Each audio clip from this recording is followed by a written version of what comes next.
T G, Devaswom ബോർഡുമായി ബന്ധപ്പെട്ട് നമ്മൾ നേരത്തെ ഒക്കെ ചർച്ച ചെയ്തിരുന്നു. ഒരു ഓഡിറ്റും ഇല്ലാത്തൊരവസ്ഥ. ഹൈക്കോടതിയിൽ ടി ജി അത് ഒരു കേസ് കൊടുത്തിരുന്നു. അപ്പോൾ ഇതൊക്കെ നമ്മൾ നേരത്തെ പറഞ്ഞിരുന്നു. പക്ഷേ ഇപ്പോൾ കൂടുതൽ ഗുരുതരമായ വിവരങ്ങളാണ് ഇപ്പോൾ പുറത്തു വന്നിട്ടുള്ളത്. അപ്പാടെ അടിച്ചു മാറ്റുന്ന രീതിയിലുള്ള കാര്യങ്ങൾ. ഇപ്പോൾ ഞാനൊരു കാര്യം അറിഞ്ഞതെന്ന് വെച്ചാൽ, ഇപ്പം കൊട്ടാരക്കര ക്ഷേത്രത്തിൽ ഉണ്ണിയപ്പം ശുദ്ധമായ വെളിച്ചെണ്ണയിൽ തയ്യാറാക്കണമെന്ന് പറഞ്ഞിട്ട് പലപ്പോഴും അങ്ങനെ സംഭവിക്കുന്നില്ല, പാം ഓയിൽ ഉൾപ്പെടെ ചെയ്യുന്നു എന്നൊരു പരാതി അവിടെ ഉയരുന്നുണ്ട്. മാത്രമല്ല, അവിടെ ഇരിക്കുന്ന അഡ്മിനിസ്ട്രേറ്റീവ് ഓഫീസർമാരൊക്കെ അവരുടെ ഒരു കാലം കഴിയുമ്പോഴത്തേന് നല്ലൊരു തുകയായിട്ടാണ് പോകുന്നതെന്നുള്ള അങ്ങനെയൊക്കെയുള്ള ആരോപണങ്ങൾ. അപ്പോൾ ഇത് ദേവൻ്റെ മുതൽ കക്കുക എന്നുള്ളത് മാത്രമാകുന്ന അവസ്ഥയിലേക്ക് ദേവസ്വം ബോർഡ് മാറിയിരിക്കുന്നു എന്ന്. അല്ല, അത് മതിയെന്ന് ഹിന്ദു സമുദായം തീരുമാനിച്ചാൽ എന്ത് ചെയ്യും? ഇതിങ്ങനെയൊക്കെ പോയാൽ മതി. കൊട്ടാരക്കരയിൽ തന്നെയല്ലേ മറ്റേ നെറ്റിയിൽ തേക്കുന്ന കരിപ്രസാദം, അതെന്തോ കെമിക്കലൊക്കെ ചേർത്ത് വേറൊരു സ്ഥലത്ത് നിർമ്മിക്കുന്നു. അത് നമ്മളുടെ ബംഗാളി തൊഴിലാളികളെ വെച്ച് ചെയ്യുന്നു. ഇതിങ്ങനെയൊക്കെ സംഭവിക്കും. നോക്കാനും ചോദിക്കാനും ആരുമില്ലാത്ത സ്ഥാപനമാണ്. എനിക്ക് ശബരിമല കാര്യത്തിൽ ഒരു അതിശയവും തോന്നിയില്ല, അത്ഭുതവും തോന്നിയില്ല. ഇത് നടന്നില്ലെങ്കിലേ അത്ഭുതമുള്ളൂ. ഇപ്പോൾ ഈ കാണുന്നത് മഞ്ഞുമലയുടെ അറ്റം മാത്രമാണ്, ഈ ചെമ്പുപാളി എന്നൊക്കെ പറഞ്ഞിട്ട്. അത് ആ ഒരു തിരുവാഭരണം കമ്മീഷനൊക്കെ ഭ്രാന്ത് കയറിയിട്ട് പുള്ളി ഹൈക്കോടതിക്ക് ഒരു നോട്ട് കൊടുത്തു കഴിഞ്ഞപ്പോൾ ഉള്ള ഒരു ബഹളമാണിപ്പോൾ. 10 പേരുടെ പേരിലാണ് FIR. അതിൽ 1-ാം പ്രതി ഉണ്ണികൃഷ്ണൻ പോറ്റി. ഈ 1-ാം പ്രതി എന്ന് പറഞ്ഞു കഴിഞ്ഞാൽ അയാളാണ് ഏറ്റവും വലിയ കുറ്റക്കാരനെന്നൊന്നും അർത്ഥമില്ല കേട്ടോ. പലരും 1-ാം പ്രതിയാണ് അയാളെന്നൊക്കെ പറയും. 1-ാം പ്രതി എന്ന് പറഞ്ഞാൽ ആ സീരിയൽ നമ്പറിൽ 1-ാമത്തെ പേര് അയാളെയാണെന്ന് അർത്ഥമുള്ളൂ. പലപ്പോഴും ശിക്ഷിക്കപ്പെടുന്നത് 8-ാം പ്രതിയും 9-ാം പ്രതിയൊക്കെ ആയിരിക്കും. 1-ാം പ്രതിയെ വെറുതെ വിടും. ഇപ്പോൾ ഈ 1-ാം പ്രതി എന്നൊക്കെ പറയുന്നത് സീരിയൽ നമ്പറാണ്. ഏതായാലും സീരിയൽ നമ്പർ 1 ഉണ്ണികൃഷ്ണൻ പറ്റി, സീരിയൽ നമ്പർ 2 വേറൊരാൾ, സീരിയൽ നമ്പർ 3 മുതൽ 10 വരെ 8 പേര് മുൻ ദേവസ്വം ബോർഡ് ഉദ്യോഗസ്ഥന്മാരാണ്. അവരെ ഇതുവരെ ചോദ്യം ചെയ്തിട്ടില്ല, അവരെ അറസ്റ്റ് ചെയ്തിട്ടില്ല. ഇതിൽ ഗൂഢാലോചന കുറ്റമാണ്.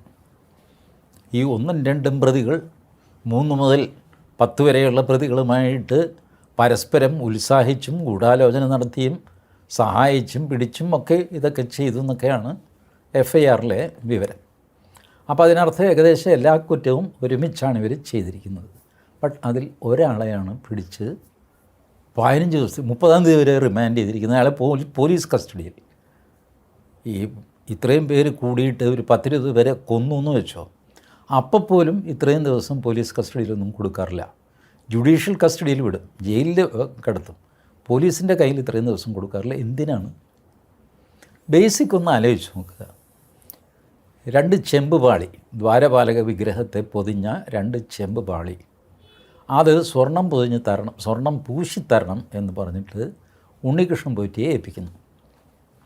ഉണ്ണികൃഷ്ണൻ പോറ്റിയെ അന്വേഷിച്ച് കണ്ടുപിടിച്ച് ഏൽപ്പിക്കുന്നു. ഇവിടെ ഉണ്ണികൃഷ്ണൻ പോറ്റി ഇതെന്ന് വെച്ചാൽ, അയ്യോ എനിക്ക് വയ്യ സാറേ, ഞാൻ ബാംഗ്ലൂരാണ്. അല്ലല്ല, ഞങ്ങൾക്ക് തൃപ്തിയാകണമെങ്കിൽ താൻ തന്നെ ചെയ്യണം. അങ്ങനെ ഉണ്ണികൃഷ്ണൻ പോറ്റിക്ക് സമയമില്ല. പുള്ളി വേറൊരാളെ അയച്ചിട്ട് പോയി അതെടുത്തുകൊണ്ട് പോകാം, ഇപ്പോൾ അയ്യപ്പൻ്റെ കാര്യമില്ല, ചെയ്യാതിരിക്കുന്നത് ഇങ്ങനെയൊക്കെ പറഞ്ഞാണ് കൊടുത്തിരിക്കുന്നത്. ചെമ്പ് പാളി എന്ന് എഴുതി മഹസർ തയ്യാറാക്കി മാന്യന്മാരെല്ലാം, ശബരിമല തന്ത്രികളടക്കം, കണ്ഠരര് രാജീവരൊക്കെ ഒപ്പിട്ടിരിക്കുക ചെമ്പ് ചെമ്പ് ചെമ്പ്. എന്നിട്ടിപ്പോൾ ആ മനുഷ്യനെ കൊണ്ട് നിങ്ങൾ അറസ്റ്റ് ചെയ്യിച്ച് തെക്കുവടക്ക് കൊണ്ട് നടക്കുന്നു. അയാളുടെ അളിയൻ അനന്തപത്മനാഭൻ, അയാളെ ചോദ്യം ചെയ്യുന്നു. എന്തിന്? ഇനിയിപ്പോൾ നാളെ ഇവർ ചോദ്യം ചെയ്യും. ഉണ്ണികൃഷ്ണൻ പോറ്റിയുടെ അനിയൻ്റെ ഭാര്യ 7-ാം മാസത്തിൽ പ്രസവിച്ചു. ആ ആശുപത്രിയിൽ പോയിട്ട് തെളിവെടുക്കുന്നു. 7-ാം മാസത്തിലാണോ അതോ 8-ാം മാസത്തിലാണോ പ്രസവിച്ചത്? എന്ത് ഭ്രാന്താണ് ഈ നടക്കുന്നത്? ഇതിന് താഴെയുള്ള പ്രതികളൊക്കെ ഇവരെ ഒന്നും ചോദ്യം ചെയ്യുന്നില്ല, ഇവരെ അറസ്റ്റ് ചെയ്യുന്നില്ല. മുൻ 2019 തിരുവാഭരണ commission, 2019 deputy commission, 2019 assistant commission, ഇവരൊക്കെ തലക്കെട്ടും കെട്ടി തെക്കുടക്ക് നടക്കുകയാണ് കേരള സമൂഹത്തിൽ. ഒരു വെങ്കടേഷും അവരെ ചോദ്യം ചെയ്യുന്നില്ല. SIT അവരുടെ അടുത്തൂടെ പോലും പോകില്ല. SIT ബാംഗ്ലൂരേക്ക് പോകാൻ എന്താ മാർഗം നോക്കിക്കൊണ്ടിരിക്കുകയാണ്. അപ്പോഴാണ് അനന്തപത്മനാഭനെ അങ്ങേരെ വിളിച്ച് ചോദ്യം ചെയ്തു. ഇനി വെങ്കട്ടരാമനെ കിട്ടും, അയാളെയും കൊണ്ട് ആന്ധ്രയിൽ പോയി ചോദ്യം ചെയ്യും. ഇതൊക്കെ ചെയ്യും. ഈ നാടകമാണ് ഇപ്പോൾ നടന്നുകൊണ്ടിരിക്കുന്നത്. ഈ നാടകം കൂടുതൽ പുറത്ത് അറിയാതിരിക്കാൻ വേണ്ടിയിട്ട് ആണെന്ന് തോന്നുന്നു. ഇപ്പം ഹൈക്കോടതി ഇൻ ക്യാമറ പ്രൊസീഡിങ്സ് ആക്കി. പത്രക്കാരെ കൊണ്ടുള്ള ശല്യം പേടിച്ചിട്ടായിരിക്കും. എന്തുവായിട്ട് ഇൻ ക്യാമറ ആക്കി. ഇനിയിപ്പോൾ ഒരു വിവരവും കോടതിയിൽ നിന്നും പുറത്തു വരികയില്ല. റിട്ടൺ ഓർഡർ എഴുതി കോടതി വെബ്സൈറ്റിൽ അപ്ലോഡ് ചെയ്താൽ നമുക്ക് വിവരം കിട്ടും. അതല്ല പാർട്ടികളുടെ കൂടെയുള്ള ഏതെങ്കിലും വക്കീലന്മാർ ഇന്നതൊക്കെ കോടതിയിൽ നടന്നു എന്ന് പറഞ്ഞ് റിപ്പോർട്ട് ചെയ്യാൻ പറ്റുമോ? കാരണം ആ വക്കീൽ പറയുന്നത് സത്യമാണോ ഇല്ലെന്ന് നമുക്കറിയില്ല. അങ്ങേരുടെ ഭാഗം മാത്രമൊക്കെ പറയും. ഇങ്ങനെയൊക്കെ സംഭവിക്കും. ചുരുക്കി പറഞ്ഞാൽ വിവരം പോലും പുറത്തു വരികയില്ല. എല്ലാവർക്കും സന്തോഷം. പഞ്ചായത്ത് തെരഞ്ഞെടുപ്പാണ് വരുന്നത്. 3-4 ദിവസം കഴിയുമ്പോഴത്തേക്ക് ഈ TV ചർച്ച സംഗതിയൊക്കെ നിൽക്കും. പുതിയ രാഷ്ട്രീയ വിഷയങ്ങൾ വരും. അവരുടെ കുറ്റമല്ല, അവർക്ക് ഇത് തന്നെ കാണിച്ചുകൊണ്ടിരിക്കാൻ പറ്റുമോ? അങ്ങനെ ഇതില്ലാതെ പോകും. ഈ സംവിധാനം നിലനിൽക്കുന്നിടത്തോളം കാലം ഈ കൊള്ളയടി നടക്കും. അതിന് പറ്റിയ സംവിധാനമാണ്.